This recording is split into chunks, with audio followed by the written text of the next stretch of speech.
ఇళ్లలోకి సైతం నీళ్లు రావడంపై స్థానిక గిరిజనులు ఆవేదన వ్యక్తం చేసిన ఘటన ఇందుకూరుపేట మండలం కొమరిక గ్రామంలో చోటు చేసుకుంది. సిమెంట్ రోడ్డును ఆనుకుని ఉన్న కాలనీలో నీళ్లు ఆగిపోవడంతో ఉపాధి హామీ పనులు కాలువ పూడికలు తీయకపోవడంతో నీళ్లు కాలువలో ఆగిపోయి సిమెంట్ రోడ్ మరియు ఇళ్లలోకి సైతం రావడంతో గిరిజనులు తమ బాధను విలేకరులకు తెలియజేశారు. అలాగే ఉపాధి హామీ పనులను అందరికీ సమానంగా కేటాయించి కాలువ పనులు పూర్తిగా చేయించవలసిందిగా వాళ్లు కోరారు. అలాగే నీళ్లలో గుడిసెలలో నివసిస్తున్న తమకు PMU2 కింద ఇల్లు నిర్మాణం చేయించి తమను ఆదుకోవలసిందిగా గిరిజన మహిళలు కోరారు. సార్ మాది కొమరిక, మాది నీళ్లు కాలంలో నీళ్లు కలిసి మా ఎండలకు వచ్చేసి సార్ మాకు నీళ్ళు వచ్చినాయి అనుకో పిల్లలకు కూడా పాలు కలుస్తాయి సార్. మేమంటే యాంత్రం మాకు ఏదీ లేదు సార్. కాల పని కూడా పిల్లలు తీయమంటే ఎవరు వచ్చినా చూసిపోయేవాళ్ళు కానీ మమ్మల్ని ఈ కాల పని తీరు సార్. నీరు పట్టుకు చేయరు సార్. మమ్మల్ని పిల్లలేదు సార్. మమ్మల్ని కాల పనికి మమ్మల్ని పిల్లలేదు సార్. మమ్మల్ని పోయారా మీరు అసలు అడిగారా?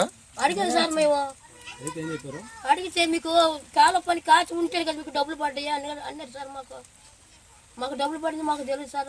కాచి వచ్చింది మాకు తెలియదు సార్. పుస్తకాలు కూడా ఉండి మీకు అన్ని పుస్తకాలు లేవు సార్. ఇది కాలువ సార్. కాలువలో నీళ్ళన్నీ వచ్చేస్తారు. మాకు అమ్మాయి సార్ వచ్చేది సార్. నీళ్ళు పాములు కూడా మా పిల్లలు తిరగడం పాములు కూడా కలిసి సార్. మమ్మల్ని మేము యాందోళన మేము ఎవరిని అడిగేది ఎవరు నచ్చిన అడిగితే మనకు భయం అయిపోయింది సార్. మేము చెప్పి గమ్ముగా అయిపోతాము.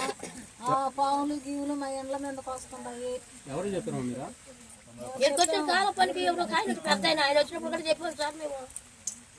మేము పెద్ద ఆయన వచ్చినప్పుడు కూడా చెప్పాను సార్. మేము ఎవరు నచ్చినప్పుడు వాళ్ళు కూడా బస్సు మాకు చేయరు సార్. మాకు చూస్తున్నారు చేయరు. ఇంటికి ఒక మగ మంచి లైట్లు కూడా లేవు. ఒక మగ మంచి వచ్చి ఇంటికి ఒక మగ మంచి వచ్చి తీసుకోండి అంటారు కానీ ఇంకెవరు రారు సార్. మా వాళ్ళు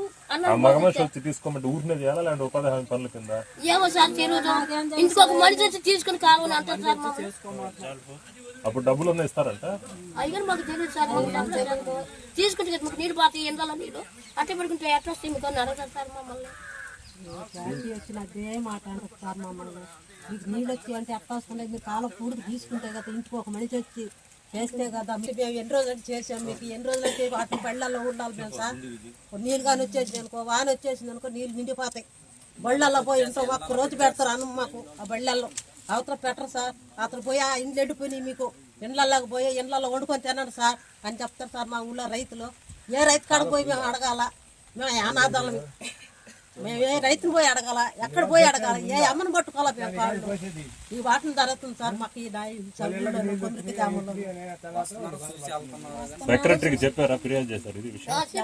మంది వచ్చి చూసిపోతున్నారు సార్. ఒక్కరు కూడా మమ్మల్ని పట్టుకోవాలి. అందరూ వచ్చారు సార్. వచ్చి చూసిపోతారు సార్. వచ్చి చూసిపోతారు సార్. చెప్పాను సార్. నా పేరు దేశమ్మ, గోల్కొండ దేశమ్మ. మేము మీ దగ్గర మా బాధ్యత చెప్పుకోవడానికి వస్తుంటే మీరు వెళ్ళొద్దు అని చెప్పారు రమేష్. వెళ్ళిపోండి, మీరు వెళ్ళిపోండి, అదేం లేదు వెళ్ళిపోండి, అదేం కాదు అని చెప్పి అన్నాడు సార్ మమ్మల్ని. ఆ రమేష్ వెళ్ళిపోండి మీరు ఇంటికి, అదేం కాదు వెళ్ళిపోండి. పేర్లు కూడా రావు.